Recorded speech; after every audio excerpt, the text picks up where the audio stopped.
ಆಮೇಲೆ ಅದು ಸತ್ತವ್ರನ್ನ ಅವ್ರ ಮನೆಗಳಿಗೆ ಸುರಕ್ಷಿತವಾಗಿ ಸೇರಿಸೋಂಥ ಕೆಲಸಗಳಾಗಬೇಕು. ನೀವು ಯಾಕೆ ಈ ಥರ ಅದನ್ನಲ್ಲಿ ರಾಜಕೀಯ ಯಾಕೆ ಹುಡುಕ್ತೀರಾ? ರಾಜಕಾರಣ ಬೇಡ, ಮಾಡಬೇಡಿ. ಧರ್ಮದಲ್ಲಿ ರಾಜಕೀಯ ಬೇಡ. ಏನು ರೀ ಕುಂಭಮೇಳದಲ್ಲಿ ರಾಜಕಾರಣ ಮಾಡೋಕೆ ಹೋಗ್ತೀರ ಅಂತ ಇನ್ನು ಯಾವ ಮಟ್ಟಕ್ಕೆ ಹೋಗ್ತಾ ಇದ್ದೀರ ನೀವೆಲ್ಲ? ಇವಾಗ ದಿನನಿತ್ಯ ಕುಂಭಮೇಳಕ್ಕೆ ಜಾಸ್ತಿ ಜನ ಹೋಗ್ತಾನೆ ಇದ್ದಾರೆ. ಸೊ 144 ವರ್ಷಕ್ಕೊಂದ್ಸತಿ ನಡೆಯುವಂಥ ಕುಂಭಮೇಳ. ಆದರೆ 40 ವರ್ಷಕ್ಕೆ 144 ವರ್ಷಕ್ಕೊಂದ್ಸತಿ ನಡೆಯುವಂಥ ಕುಂಭಮೇಳ. ಆದರೆ ಹೇಳಿಕೆಗಳು ಒಂದೊಂದಲ್ಲ ಒಂದು ವಿಘ್ನಗಳನ್ನ ಮಾಡ್ತಾನೆ ಇದ್ದಾರೆ, ಹೇಳಿಕೆಗಳನ್ನ ಕೊಟ್ಟು. ಸೊ ಇವಾಗ ಅಂದರೆ ಅಲ್ಲಿ ಯೋಗ್ಯತೆ ಅಂತಿದ್ದಾರಲ್ಲ, ಸೊ ಅವರು ವಿರೋಧ ಪಕ್ಷದವ್ರು ಹೇಳ್ತಿರೋದೇನೆಂದರೆ ಖರ್ಗೆ ಅವ್ರು ಹೇಳ್ತಿರೋದು 1000 ಜನಕ್ಕೂ ಹೆಚ್ಚು ಅಲ್ಲಿ ಸತ್ತಿದ್ದಾರೆ, ಬಟ್ ಅವ್ರನ್ನ ನೀರಲ್ಲಿ ಎಸಿತಾ ಇದ್ದಾರೆ ಅಂತ ಹೇಳ್ತಾ ಇದ್ದಾರೆ. ಅಂದರೆ ನದಿಯಲ್ಲಿ ಬಿಸಾಕ್ತಾ ಇದ್ದಾರೆ. ಏನಿವಾಗ ಕಾಲು ತೊಳೆದಕ್ಕೆ ಎಷ್ಟು ಜನ ಸತ್ತೋಗಿದ್ದಾರೆ ಡೀಟೇಲ್ಸ್ ಕೊಡಿ ಅಂತ ಕೇಳ್ತಾ ಇದ್ದಾರೆ. ಸೊ ಇದ್ರ ಬಗ್ಗೆ ನೀವೇನು ಹೇಳ್ತೀರಾ ಅಂತ?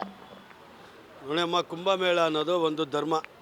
ನಮ್ಮ ಹಿಂದೂ ಧರ್ಮದಲ್ಲಿ ಅದು ಇದು 144 ವರ್ಷಕ್ಕೊಂದು ಸರಿ ಬರುತ್ತೆ ಅಂತಾರೆ. ನಾಗಾ ಸಾಧುಗಳು, ಅಘೋರಿಗಳು ಎಲ್ಲ ಬಂದು ಅಲ್ಲಿ ಪುಣ್ಯಸ್ನಾನ ಮಾಡೋದು ಅದ್ರ ಬಗ್ಗೆ ಕೇಳ್ಪಟ್ಟಿದ್ದು. ಇವತ್ತು ನಾವು ಕಣ್ಣಾರ ನೋಡಿದಾಗ ಅದನ್ನು ತಕ್ಕ ಮಟ್ಟಿಗೆ ಅವರು ಈಗ ಯಶಸ್ವಿಯಾಗಿ ಮಾಡಿದ್ದಾರೆ.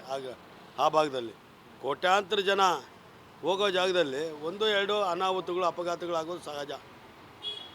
ಅರ್ಥ ಮಾಡಿ. ಓಡೋ ರಸ್ತೆಯಲ್ಲಿ ಯಾರು ಸಾಯಿಸ್ಬೇಕಂತ ಉದ್ದೇಶಪೂರ್ವಕವಾಗಿ ಸಾಯಿಸ್ತಿದ್ರೆ ಅದು ತಪ್ಪು. ಯಾವುದೇ ಉದ್ದೇಶ ಇಟ್ಕೊಂಡು ದುರುದ್ದೇಶ ಇಟ್ಕೊಂಡು ಅವನು ಸಾಯಿಸಬೇಕು, ಇದು ಮಾಡಬೇಕು, ಇಲ್ಲ ಯಾರಾದರೂ ಬಾಂಬ್ ಹಾಕಿ ಮತ್ತೊಂದು ಭದ್ರತೆ ಇದು ಇದೆ. ಕಾಲು ತುಳಿತಗಳು ಮತ್ತು ಈ ನದಿಗಳಲ್ಲಿ ಹೋಗೋವಾಗ ಸಾಮಾನ್ಯವಾಗಿ ಆಗಿದ್ದರೆ ಅದು ತಪ್ಪು. ಆಮೇಲೆ ಅದು ಸತ್ತವ್ರನ್ನ ಅವ್ರ ಮನೆಗಳಿಗೆ ಸುರಕ್ಷಿತವಾಗಿ ಸೇರಿಸೋಂಥ ಕೆಲಸಗಳಾಗಬೇಕು. ನಮ್ಮ ಕರ್ನಾಟಕ ರಾಜ್ಯದಿರೋದು 4-5 ಜನ ತೀರ್ಕೊಂಡ್ರು ಬೆಳಗಾಂನವರು ಅವರು ಇವರು ಅಂತ ಕೇಳ್ಪಟ್ಟಿದ್ದೀನಿ. ಏನೋ ಒಂದು ಕುಂಭಮೇಳ ಮಾಡಿದಾಗ ಎಲ್ಲೋ ಸಾಧುಗಳು, ಅಘೋರಿಗಳು, ತುಂಬ ವರ್ಷಗಳಿಂದ ಇರೋರೆಲ್ಲ ಬಂದು ಅಲ್ಲಿ ಪುಣ್ಯಸ್ನಾನ ಮಾಡ್ತಾರೆ.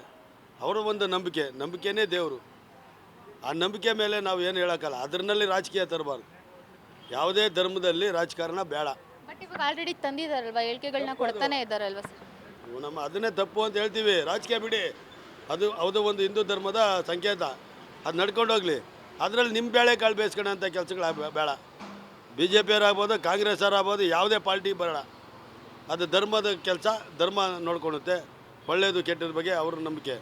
ಯಾವುದೇ ಒಬ್ಬ ವ್ಯಕ್ತಿಗೆ ನಂಬಿಕೆ ಅನ್ನೋದು ದೊಡ್ಡದು. ನಂಬಿಕೆ ಮೇಲೆ ಜೀವನ ಮಾಡಬೇಕು. ಹೊರತು ನಂಬಿಕೆ ಇಲ್ಲದೆ ಜೀವನ ಹೆಂಗೆ ಮಾಡೋಕ್ಕೆ ಸಾಧ್ಯ?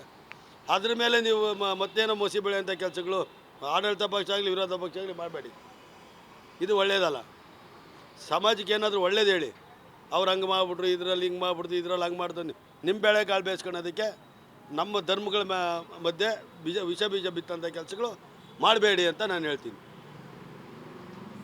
ಇವಾಗ ಎಷ್ಟು ಜನ, ಕೋಟ್ಯಾಂತರ ಜನ ನಂಬಿಕೆ ಇಟ್ಟು ಅಲ್ಲಿ ಹೋಗ್ತಾ ಇದ್ದಾರೆ ಕುಂಭಮೇಳಕ್ಕೆ. ಬಟ್ ಈ ಥರ ಸ್ಟೇಟ್ಮೆಂಟ್ ಕೊಡೋದು ಎಷ್ಟು ಸರಿ ಅಂತ ಅನ್ನಿಸ್ತು ನಿಮಗೂ ಕೂಡ? ನನಗೆ ಗೊತ್ತಿದ್ದಾಗ ನೋಡಮ್ಮ, ಅದನ್ನೇ ಹೇಳಿದ್ನಲ್ಲ ತಪ್ಪು ಅಂತ. ಯಾವುದೇ ಸ್ಟೇಟ್ಮೆಂಟ್ಗಳು ಕೊಡಬೇಕಾದ್ರೆ ಪೂರ್ವಪರಗಳನ್ನ ವಿಚಾರ ಮಾಡಬೇಕು. ಈಗ ನೋಡಿ, ಒಂದು ಧರ್ಮನ ಇನ್ನೊಂದು ಧರ್ಮನ ಎತ್ತುಕಟ್ಟಂಥ ಕೆಲಸ, ಓಲೈಕೆ ಮಾಡೋ ಕೆಲಸ ಬಿಡಬೇಕು. ಎಲ್ಲ ಧರ್ಮವನ್ನು ರಕ್ಷಿಪನಿಗೆ ಧರ್ಮ ರಕ್ಷಿಸುವ ಸರ್ವಜ್ಞ ಅಂತ. ನಿನ್ನ ಧರ್ಮದಲ್ಲಿ ನೀನು ಪೂಜೆ ಮಾಡು. ಯಾರ ಧರ್ಮಕ್ಕೂ ನಮ್ಮ ವಿರೋಧ ಇಲ್ಲ. ನಾನು ಹಿಂದೂ, ಇನ್ನೊಬ್ಬರು ಮುಸ್ಲಿಮ್ಸ್ ಇರ್ತಾರೆ, ಕ್ರಿಶ್ಚಿಯನ್ಸ್ ಇರ್ತಾರೆ, ಜೈನ್ ಇರ್ತಾರೆ, ಬುದ್ಧಿ, ಯಾರೋ ಒಂದು ಅವ್ರವ್ರ ಧರ್ಮದಲ್ಲಿ ಅವ್ರವ್ರ ಜೀವನ ಮಾಡ್ತಾರೆ. ಅವ್ರವ್ರ ಧರ್ಮ ತಕ್ಕಂತೆ ಅವ್ರು ಪೂಜೆ ಮಾಡ್ತಾರೆ. ಯಾರ ಧರ್ಮದ ಬಗ್ಗೆನೂ ನಾವು ಅವಹೇಳನ ಮಾತಾಡೋದು ತಪ್ಪು. ಯಾಕೆ ಮಾತಾಡ್ತೀರಾ? ಯಾವ ಧರ್ಮದ ಬಗ್ಗೆ ಅವ್ರವ್ರ ನಂಬಿಕೆ ಮೇಲೆ ಮಾಡ್ತಾವ್ರೆ ಬಿಡಿ. ನೀವು ಯಾಕೆ ಈ ಥರ ಅದನ್ನಲ್ಲಿ ರಾಜಕೀಯ ಯಾಕೆ ಹುಡುಕ್ತೀರಾ? ರಾಜಕಾರಣ ಬೇಡ, ಮಾಡಬೇಡಿ. ಧರ್ಮದಲ್ಲಿ ರಾಜಕೀಯ ಬೇಡ. ಅಭಿವೃದ್ಧಿನಲ್ಲಿ ಕೆಲಸ ಮಾಡೋದ್ರಲ್ಲಿ ರಾಜಕಾರಣ ಮಾಡಿ. ನಿಮ್ಮ ಮತ ಬಂದಾಗ, ಚುನಾವಣೆ ಬಂದಾಗ ರಾಜಕಾರಣ ಮಾಡಿ. ಏನು ರೀ ಕುಂಭಮೇಳದಲ್ಲಿ ರಾಜಕಾರಣ ಮಾಡೋಕೆ ಹೋಗ್ತೀರ ಅಂತ ಇನ್ನು ಯಾವ ಮಟ್ಟಕ್ಕೆ ಹೋಗ್ತಾ ಇದ್ದೀರ ನೀವೆಲ್ಲ?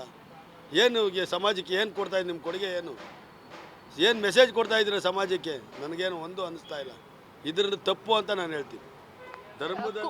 ಧರ್ಮ ವಿಚಾರ ಇಟ್ಕೊಂಡು ರಾಜಕಾರಣ ಮಾಡೋದೇ ಮಹಾ ಅಪರಾಧ. ಜಾತ್ಯತೀತವಾಗಿ ನಂಬಿಕೆಯಿಂದ ಪ್ರತಿಯೊಂದು ಸಮತೋಲನದಿಂದ ರಾಜಕಾರಣ ಮಾಡಿದ್ರೆ ಅದಕ್ಕೆ ಶೋಭೆ ತರಂಥ ರಾಜಕಾರಣ.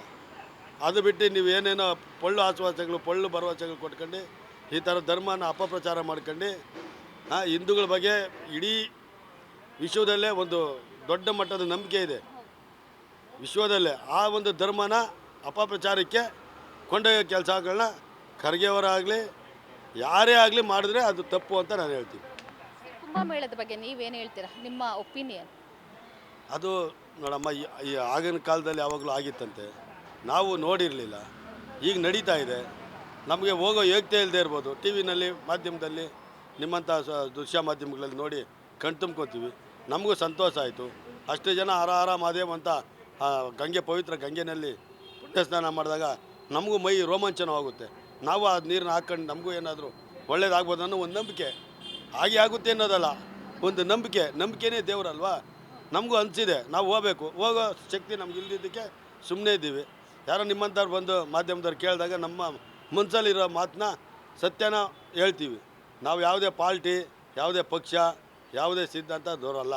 ನಾವು ಜೀವನ ಮಾಡೋರು, ಕಷ್ಟಪಟ್ಟು ದುಡಿಮೆ ಮಾಡ್ಕೊಂಡು ಜೀವನ ಮಾಡೋರು. ಆದರೆ ನಮಗೆ ಧರ್ಮದ ಬಗ್ಗೆ ನಂಬಿಕೆ ಇದೆ. ನನ್ನ ಧರ್ಮನ ನನ್ನ ನಂಬಿಕೆಯಿಂದ ಪೂಜಿಸೋದು ನನ್ನ ಭಾವನೆ. ಇನ್ನು ನನ್ನ ಧರ್ಮನ ಪೂಜಿಸ್ತೀನಿ ಅಂತ ಇನ್ನೊಂದು ಧರ್ಮನ ಅವಹೇಳನ ಮಾಡೋಂಥ ವ್ಯಕ್ತಿ ನಾನಲ್ಲ. ಅವ್ರಿಗೆ ಸಂಬಂಧಪಟ್ಟ ವಿಚಾರ. ಅರ್ಥ ಆಯ್ತಾ? ಧರ್ಮಗಳನ್ನ ರಾಜಕಾರಣಕ್ಕೆ ತರಬೇಡಿ ಅಂತ ಹೇಳ್ತೀನಿ. +, ಕರ್ನಾಟಕ.